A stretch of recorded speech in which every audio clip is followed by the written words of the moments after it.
یک نباش بود، کفندوز بود. من این بار دفعش یک مرده این کرده بودم. میگه وقتی که می آمد عادت شدیم به جنازه و مقصد برای جنازه خانی نبود. فقط برای آن بود که همین مرده را قبر شد، جا شد، معین کنه شب کسان شد برای زندگی است.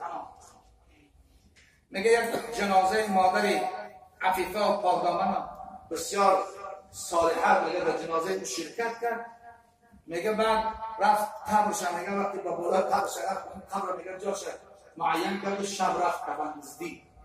میگه همین کفنش هم میدوزید که همین مادر صالحه از دامان همین مرد دوست دوفه شرم از خدا شرم کن، اهل بهشت از اهل بهشت دزدی. این مرد سبحان الله اینو دیگه نمیترسن. اینا اگر ما تو میشیدیم همونجا دیدیم و میکردیم میمونیم، چون اینا که همیشه کارشون دزدی به همین مردا هر سم به چه کارش نبود. یک دو من بیشتی نیستم. گفت تو بیشتی؟ گفت چی خیلی بیشتی؟ من همین قدر مردا را کفاناش دیدم ولی یک کاری خیر نکردم. و همین رو تو در جنازه من شرکت کردی، به سبب شرکت جنازه من خدا تو را بیشتی کرد. چون من الحمدلله زنی صالحه و پاک هستم. همین است. هر کسی در یک جنازه مرد صالح و صالحه و عالم و مدرس و شخص خداجوی شرکت میکنه، بداند که او انسان مستحق ثواب است. جنازه ها دو حکمت دارند، یا اون از ما بهره میبرد یا ما از او بهره میبرد. اما انسان گناهکار است و بیچاره و همه گناه ازش وقتی که ما در حق او دعا میکنیم انشاءالله او دعای ما به اجابت میرسد. او انسان از دعای ما فیض میبرد و به رحمت خدا نائل میشود.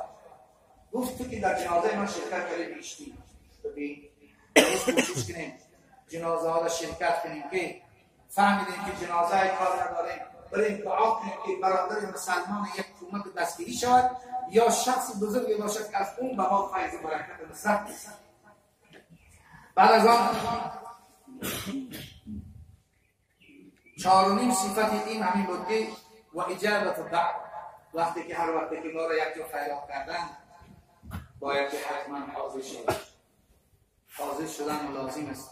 نه که برادر عزیز بی دعوت نرو، بی دعوت نرو که تا نخوانند به خانه کس نرو، بی پی مردار چون کرگس نرو، تا که اون مهمان کس ناخوانده شد نزد مردم خار و زار و گنده شد.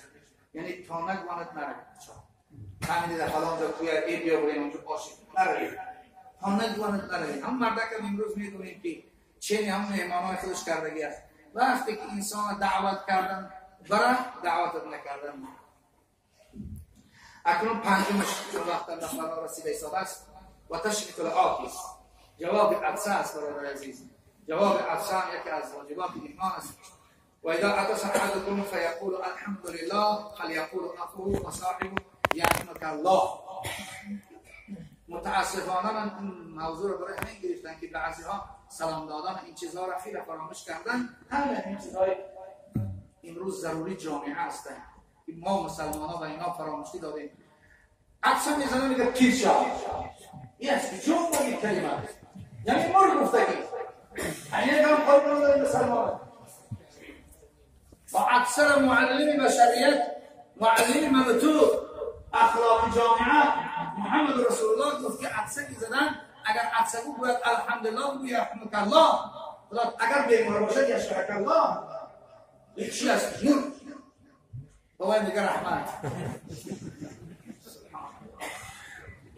یک فعلا رو بگیفتیم و برادر اهل من مسلمان 1400 ساله این چنین مناسبت داشته باشه. برای همین نیکن یکم حدیث چون فرصت شده عملی شده نمیخوانم. پیامبر خدا صلی الله علیه و نشسته بود میگه دو جوان آمدن، یک تاش عطسه زد گفت یرحمک الله، دیگریش نگفت. بعد دعوا کرد چرا اینو گفتی و مرا نگفتی؟ گفت چرا که تو این الحمدلله گفت نگفتی. کسی که عطسه زد الحمدلله به جواب شما واجب میشه، لیکن نگفته باشه جوابش واجب نمیشه. اکنون در اخیر دیروز در نماز عصر این حدیث گفته بودم جمعه گذشته در باب ذکر بودم از نماز یادم رفتیم. این یک تحفه یک تحفه بی‌نظیر از جانب پیامبر ما و شما با ما و شما است که پیغمبر صلی الله علیه و آله می‌فرماید که کسی این ذکر را بگوید خداوند همچنانی که 10 تا غلام آزاد کرده باشد. و میدونی که غلام آزاد کردن چیه؟ روز یک آدم پیش دنیا صد اگر بچه تا صدقه فلان مسمدان اکرام خسره دار منو 50 سن یا 100 سن فرض میتی وقتی میگه چند تا خسران شد بیچاره زمین زمان دعا دعا کنه. اما 4 آدم از این روز تا روز دیگر مشکلش خلاص کردن یا 10 آدم، یعنی به منزله 10 آدم غلام آزاد کردن نیست. دیگر همین است که خداوند از گناه بیومش این ذکر کسی بود. خداوند از گناه تو 100 گناه از نامه عمل میبرد. 100 گناه در 100 گناه میکنیم نه انشاءالله کردگی بیشتر هم میگیم تمام بشه. دوم همین است که خداوند 100 ثوابی که هر یک روز اجر حسنش از 10 زیاد است در نامه اعمال می‌نویسد. چهارم در روز قیامت این مرتبه بجز گوینده این کلمه یا کسی از این زیاد بگه کسی دیگری نداره. این چیزی هست برای ما و شما هست لازم است کسی که مگر از این زیاد بگه. گفتن این ذکر چی است؟ گفتن که لا اله الا الله وحده لا شريك له له الملك وله الحمد يحيي ويميت وهو حي الذي لا يموت بيده الخير. 100 تا اگر این روز بگم میتونه 100 شب بدم.